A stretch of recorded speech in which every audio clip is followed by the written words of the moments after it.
반갑습니다. 우리 옆사람과 그리스도의 사랑을 담뿍 담아서 이렇게 인사하겠습니다. 잘 오셨습니다. 우리 함께 은혜 받읍시다. 오늘부터 4주간은 담임 목사님 안식년으로 강단을 비우게 되어서 이렇게 특별한 시간을 갖게 되었습니다. 부족하지만 저와 여러분이 함께 은혜를 나누는 귀한 시간 되시기를 바랍니다. 우리가 잘 아는 대로 성전은 구약시대 이스라엘 백성들이 희생제사를 드릴 때 사용한 건물을 말합니다. 그리고 이 성전은 오직 예루살렘 한 곳에만 있었습니다. 왜냐하면 하나님께서 선택한 장소에서만 제사를 드리도록 명령하셨기 때문입니다. 다 함께 신명기 12장 13절과 14절을 함께 읽겠습니다. 너는 삼가서 내게 보이는 아무 곳에서나 번제를 드리지 말고 오직 너희 한 지파 중에 여호와께서 택하신 그곳에서 번제를 드리고 내가 내게 명령한 모든 것을 거기서 행할지니라. 아멘. 구약 시대에는 바로 이 성전이 하나님께서 임재하는 거룩한 곳, 즉 하나님의 집이라고 생각해서 성전에서만 하나님을 만날 수 있다고 생각했습니다. 그래서 구약 시대의 믿음은 철저하게 성전 중심의 믿음이었습니다. 그런데 이 성전 중심 예배를 예수님께서 바꾸어 놓으셨습니다. 요한복음 2장 19절에 보면 예수님께서 성전에서 장사하고 돈 벌고 주는 사람들을 쫓아내신 후에 이 성전을 헐라 내가 사흘 만에 다시 세우겠다고 말씀하고 있습니다. 이 말씀은 예수님께서 육신을 입고 이 땅에 오심으로 성전의 역할은 끝났으며 예수님이 그 역할을 대신할 것이라는 의미입니다. 그리고 나서 21절에 말씀하시기를 그러나 예수는 성전된 자기 육체를 가리켜 말씀하신 것이라고 기록하고 있습니다. 다시 말하면 구약 시대는 성전을 중심으로 예배가 이루어졌다면 이제 모든 예배를 비롯한 하나님을 섬기는 모든 행위는 교회의 머리 대신 예수님을 통해서 이루어진다는 것입니다. 그렇다면 지금 우리가 예배하고 있는 교회의 본질은 무엇일까요? 교회의 본질은 눈에 보이는 이 건물이 아니라 예수 그리스도를 구주로 믿고 그 믿음을 고백한 구원받은 성도들이 모여서 하나님을 예배하는 곳입니다. 그러므로 교회의 핵심은 골로새서 2장 18절에 그는 몸인 교회의 머리신이라고 말씀하신 것처럼 예수 그리스도가 교회의 핵심이 되고 예배하는 곳이어야 합니다. 예수님이 교회의 머리가 되신다는 말은 우리 몸이 머리가 지시하는 대로 움직이는 것처럼 교회는 예수님을 중심으로 움직여야 한다는 것입니다. 경신교회를 개척하고 지금까지 이 자리에 서게 된 것도 지난 21년간 교회의 머리 대신 예수 그리스도를 중심으로 경신교회를 함께 섬겨오신 동역자들의 그 쉼없는 기도와 정성을 다한 헌신으로 이루어진 하나님의 일하심과 하나님의 인도하심입니다. 그러면 그 하나님의 일하심이 어떻게 경신교회를 세워오셨는지 이 시간 경신교회 설립 배경과 설립 목적을 간단하게 요약해 말씀드리고 우리 교회가 어떤 방향으로 그리고 우리는 어떤 신앙의 모습으로 서야 할지를 나누는 은혜의 시간 되시기를 바랍니다. 함께 화면을 보시면서 경신교회 개척 설립 배경 과정을 말씀드리도록 하겠습니다.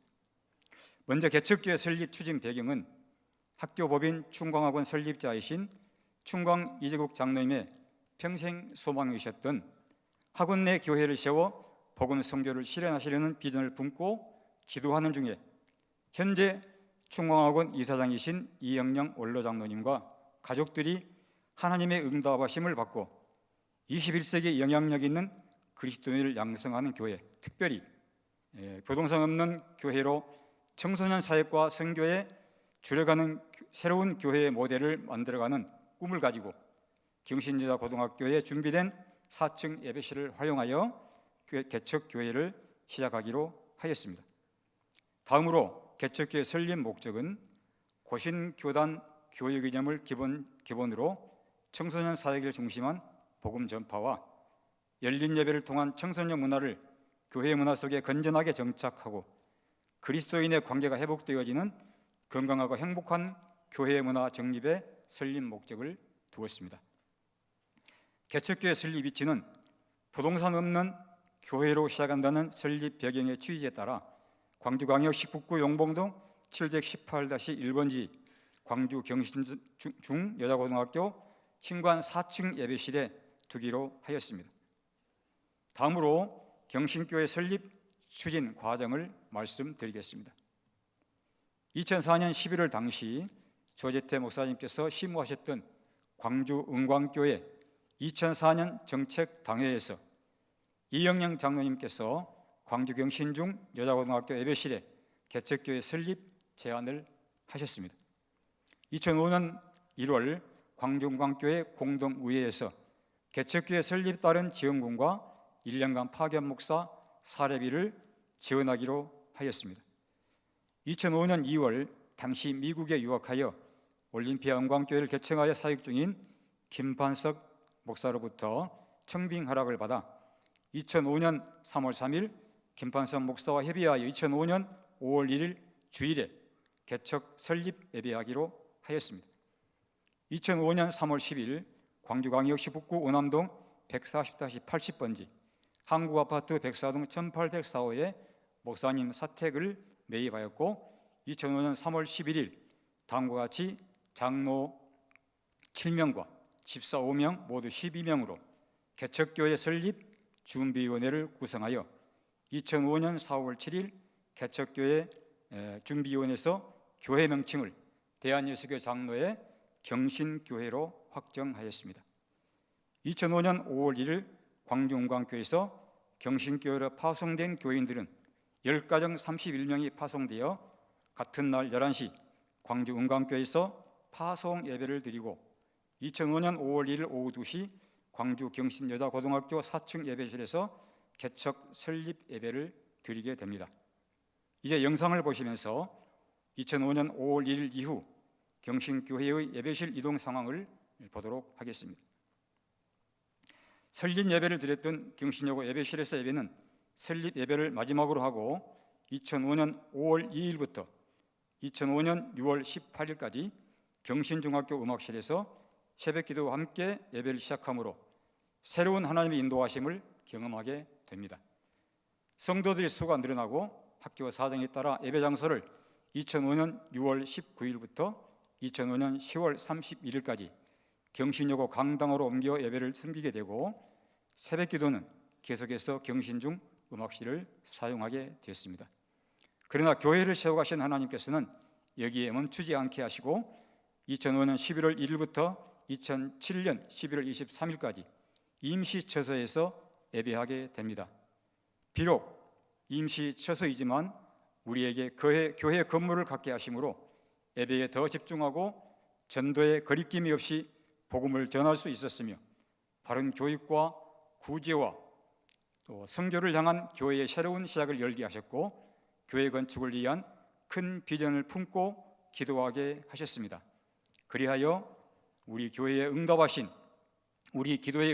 하나님의 일하심으로 교회 건축에 필요한 동역자들을 보내주시고 또 재정의 문제를 하나하나 해결해 주셔서 2007년 1월 건축을 시작하여 2007년 11월 24일 준공과 함께 이 아름다운 교회에서 입당 예배를 드리고 2007년 11월 25일 주일부터 현재까지 하나님의 인도하심으로 동역자 여러분과 함께 행복한 인생을 꿈꾸며 행복한 교회를 만들어가고 있습니다. 여기까지 경신교회의 개척 과정을 살펴보았습니다. 사랑하는 경신교회 성도 여러분, 이렇게 하나님의 인도하심으로 세워진 우리 경신교회는 1세대들이 다져놓은 믿음의 터 위에 다음 세대들이 꿈을 꾸고 그 꿈을 이뤄가는 믿음의 토양이 되도록 중직자인 장로, 안수집사, 권사님들의 쉬지 않는 기도와 앞선 믿음의 모범으로 신앙의 대를 이어가는 성도들 될 수 있기를 바랍니다. 또 그렇게 될 줄로 믿습니다. 그러면 이제 이런 믿음의 터 위에 세워진 우리 교회와 우리 자신들이 어떻게 변화되고 준비되어야만 건강한 교회로 성장할 것인지를 오늘 주신 말씀을 통해 함께 나누고자 합니다. 몇 년 전에 나온 영화 중에 극한 직업이란 제목의 영화가 있습니다. 마약반 형사들이 범인을 잡기 위해서 잠복 수사에 나서 치킨집을 운영하는 내용의 코미디 영화입니다. 범인 검거 실적에 나든 마약반 형사들이 국제 마약 조직 밀수 정황을 입수하고 형사들은 범인을 감시하려고 그들이 아지트 건너편에 있는 치킨집을 인수하여 위장 오픈을 하게 됩니다. 그런데 형사 중 한 사람이 요리를 참 잘했습니다.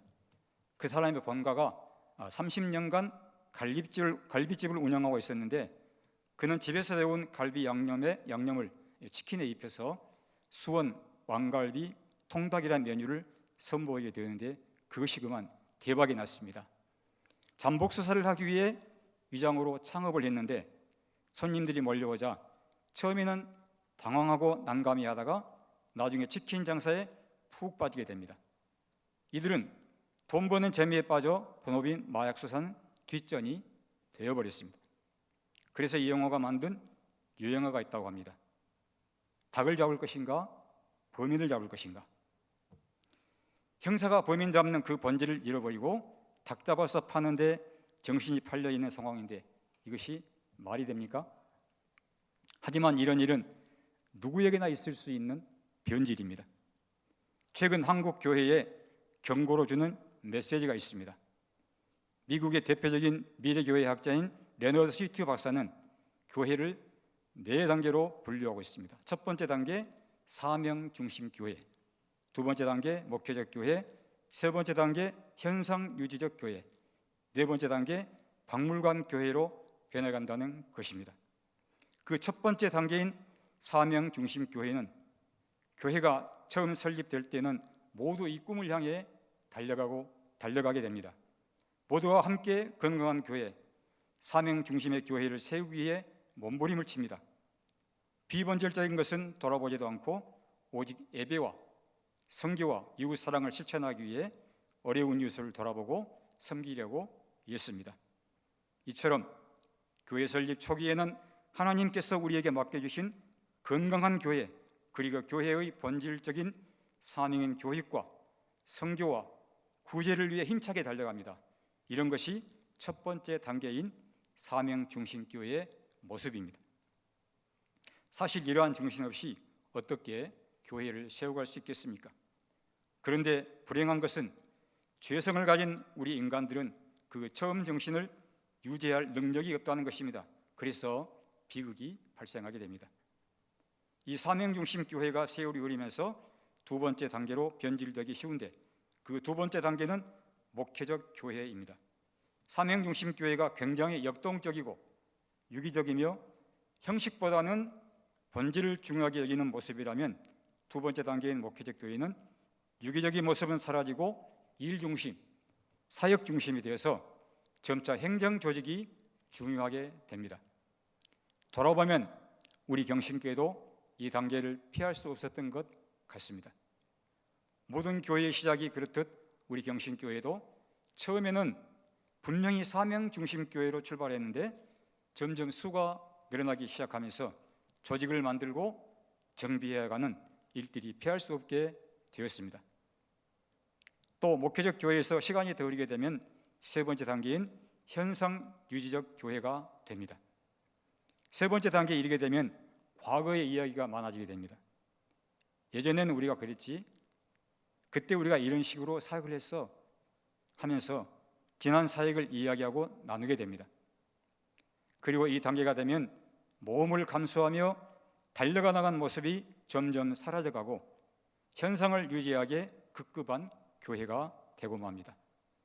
세 번째 단계를 방치하면 마지막 네 번째 단계의 교회로 넘어가는데 그것이 박물관 교회입니다. 글자 그대로 완전히 굳어져버린 관람용 교회가 되고 맙니다. 실제로 유럽에 가보면 꽤 많은 교회와 성당들이 관광지가 되어버린 것을 우리 눈으로 볼 수 있습니다. 우리는 그런 존재입니다. 영화 극한 직업의 형사들이 본분을 잊고 범인 잡는 것보다 닭 잡는 데 몰두하는 것이나 사명 중심 교회로 시작한 교회가 시간이 흐름에 따라 방황할 교회로 전락하는 것은 어떤 특별한 경우에 일어나는 변질이 아닙니다. 특별히 타락하여 변질을 되려고 예를 써서 벌어지는 현상이 아니라 그냥 내버려두면 인간이나 교회는 이렇게 저절로 변질되어 갑니다. 극한 직업이라는 영화가 왜 그렇게 인기를 끌었겠습니까? 말도 안 되는 설정 같지만 형사들이 마약 단속이란 본분을 잊고 치킨집을 차려서 장산재미에 푹 빠져버리면 사람들에게 이렇게 공감을 주었습니다. 여러분, 이런 상황이 남녀기 같습니까? 그렇지 않습니다. 교회도 우리도 마찬가지입니다. 내버려두면 변질되는 존재입니다. 우리가 함께 섬기는 경신교회를 이대로 내버려두면 현상 유지적인 교회로 전락했다가 결국에는 생명력을 잃고 박물관교회로 굳어져 버릴 것입니다. 정신을 차리고 기도하고 전도하면서 교회를 개척할 때 가졌던 사명 중심 교회의 정신을 다시 회복해야 합니다. 그러면 우리가 어떻게 해야 세월이 흘러도 박물관교회로 전락하는 것을 막을 수가 있겠습니까? 첫 번째 대안은 우리가 그리스도의 사랑에 사로잡혀야 합니다. 오늘 본문인 고린도후서 5장 14절을 함께 보겠습니다. 그리스도의 사랑이 우리를 강권하시는도다. 우리가 생각하건대 한 사람이 모든 사람을 대신하여 죽었은즉 모든 사람이 죽은 것이라. 아멘. 그리스도의 사랑이 우리를 강권하시는도다 해서 강권하다의 의미는 무언가에 사로잡히다라는 뜻으로 쓰였습니다. 어떻게 우리의 변질을 막을 수 있다고 말씀하고 있습니까? 그리스도의 사랑에 사로잡힐 때, 예수 그리스도의 사랑 안에 보호받을 때 우리는 변질 없이 끝까지 달려갈 수가 있습니다. 우리가 겪었던 코로나19를 얼마나 두려워했습니까? 코로나19에 감염되면 그 바이러스에 사로잡혀서 일주일은 꼼짝도 못했습니다. 고열과 고통으로 아무것도 할 수 없고 심지어는 가족끼리도 집안에서 격리되어 힘든 시간을 보냈기 때문에 두려워했던 것입니다. 조금 전에 함께 보았던 말씀이 사도행전 18장 5절에 같은 내용으로 기록되어져 있습니다. 제가 읽겠습니다. 실라와 디모데가 마게도냐로부터 내려오매 바울이 하나님의 말씀에 붙잡혀 유대인들에게 예수는 그리스도라 밝히 증언하매, 여기서 하나님의 말씀에 붙잡혀라고 할 때 붙잡혀라는 단어가 고린도후서 15장 14절에서 말씀하신 강권하다라는 단어와 같은 의미로 사용되어지고 있습니다. 당시 유대인들이 가장 듣기 싫어하던 말이 예수님이 구세주이심을 의미하는 예수 그리스도라는 말이었습니다. 그래서 예수 그리스도란 말을 하면 신변에 위협이 가해지기도 했습니다. 그런데 바울은 지금 예수는 그리스도라고 담대하게 증언하고 있습니다. 어떻게 이런 담대함이 가능했습니까? 사도 바울은 하나님의 말씀에 붙잡혀 있었기 때문입니다. 말씀에 붙잡혀 있으니 온갖 협박과 위협에도 불구하고 담대함이 생기게 된 것입니다. 사랑하는 경신교회 성도 여러분, 우리는 예수를 몇 년 믿었는지, 교회에서 무슨 직분을 받았는지를 자랑할 것이 아니라 우리가 지금 그리스도의 사랑에 붙잡혀 있는지, 그리스도의 말씀에 붙잡혀 있는지를 돌아보고 믿음을 점검해야 할 때입니다. 그래서 그것이 우리의 자랑이 되어야 합니다.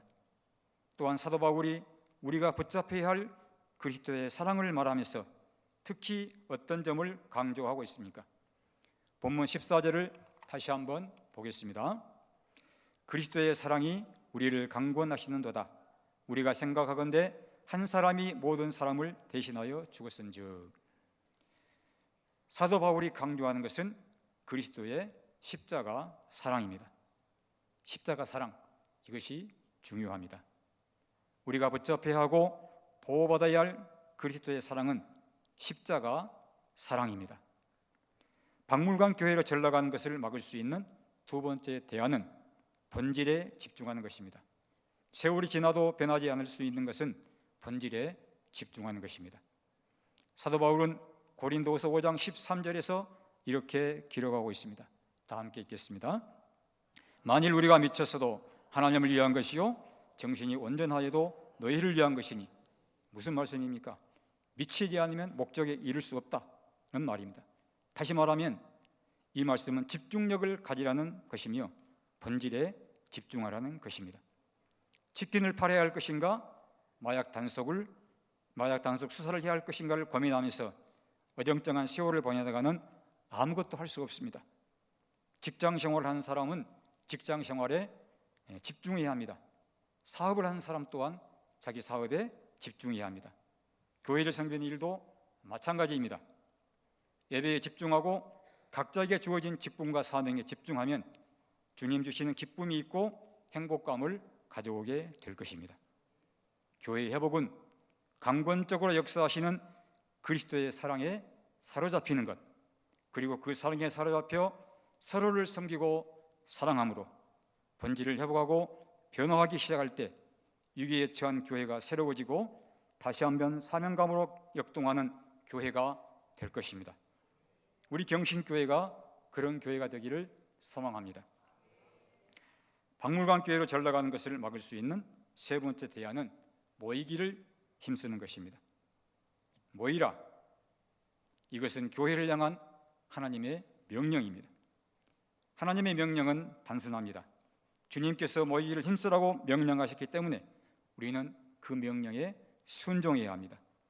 다 같이 히브리서 10장 25절을 읽겠습니다.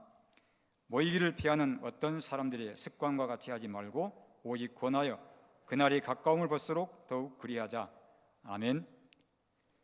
본문은 교회를 향한 핍박이 극심화된 시대를 배경으로 하고 있습니다. 그러다 보니 모이는 것이 위축될 수밖에 없었고, 그런 위축이 지속되다 보니 습관적으로 굳어져 있었습니다. 그러다가 이런 상황인데 굳이 모일 필요가 있나 생각하는 분위기가 만들어지게 된 것입니다. 실제로 코로나19는 우리에게 모임을 방해하는 악한 도구가 되었습니다. 그야말로 코로나19는 교회 공동체를 포함한 모든 사람들의 모임을 방해하는 악한 방해꾼이었습니다. 처음에는 조금만 참으면 곧 끝날 줄 알았는데 이런 상태가 3년 이상 계속되자 집에서 온라인으로 예배드리는 것이 습관이 된 성도들이 많이 생겨나게 되었습니다. 이것은 굉장히 위험한 상황이며 하나님의 명령을 거스리는 것입니다.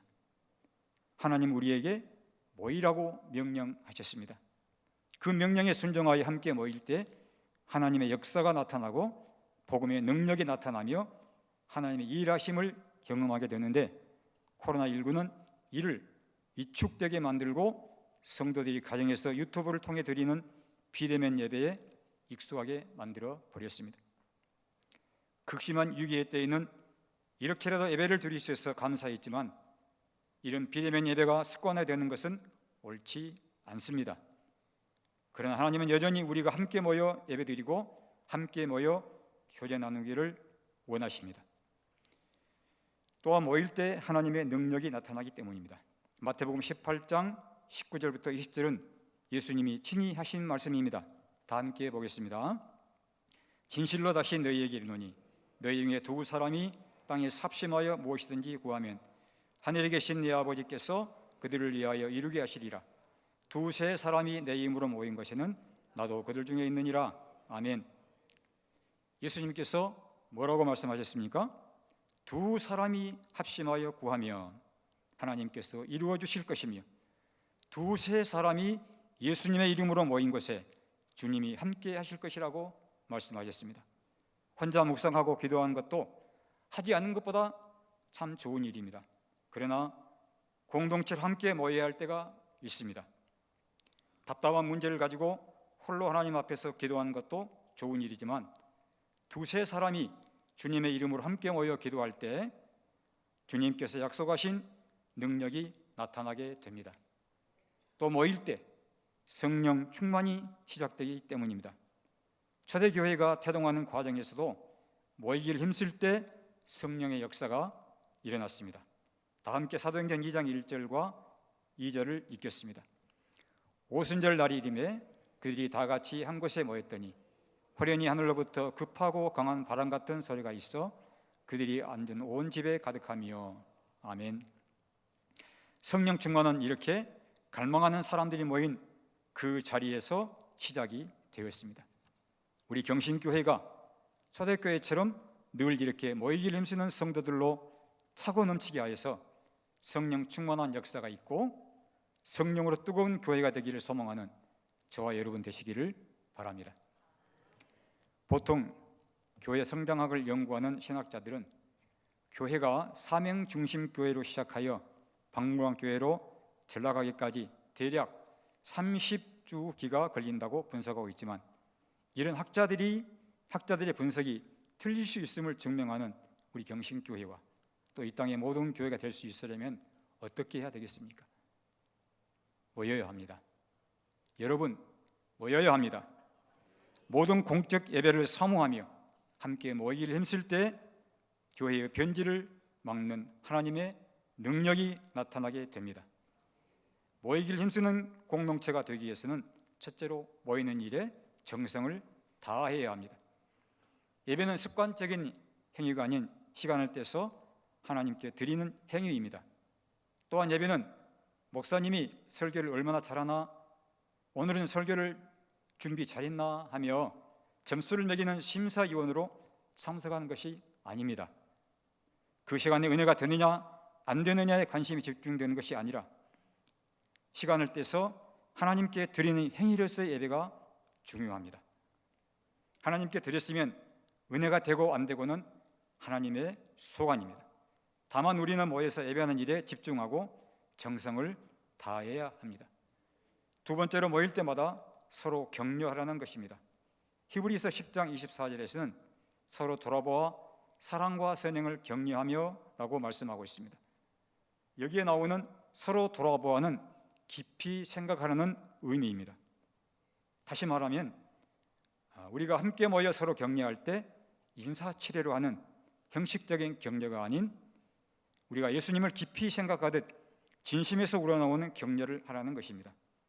사람은 지적해서 고쳐지는 존재가 아니라는 사실을 기억하고 지적보다는 격려가 많은 모임이 되어야 합니다. 사랑하는 경신교회 성도 여러분, 우리 교회가 박물관처럼 경직되고 굳어있는 교회로 전락하지 않기 위해서는 우리 교회를 구성하고 있는 성도들이 나는 유람선을 타고 있는 관광객이 아니라 군함을 타고 있는 영적인 군사라는 인식을 가져야 합니다.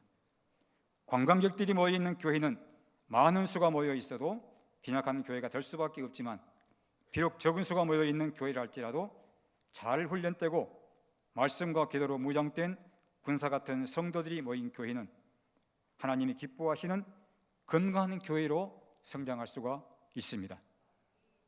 여호와를 기뻐하는 것이 우리의 힘이 됩니다. 그 힘으로 우리가 다시 영적인 젊은 강한 군사가 되기를 결단합시다. 그래서 우리의 삶이 관광객 같은 성도가 아닌 강한 하나님의 군사로 새롭게 변화된 경신교회 성도들 되시기를 바랍니다. 우리가 사랑하는 경신교회가 시간이 흘러도 현상 유지적인 교회나 박물관 교회로 전락하지 않고 사명 중심 교회로 강하고 영향력 있는 교회로 성장해 가기 위해 모든 성도들이 모이기를 힘쓰고 모이면 기도하고 교제하며 서로 격려함으로 다음 세대들에게 좋은 신앙의 유산을 물려주는 교회가 되고 전 세대가 그리스도의 사랑에 사로잡히고 하나님의 인도하심을 받는 축복의 통로가 되시기를 예수 그리스도의 이름으로 소망합니다. 다 함께 기도하겠습니다.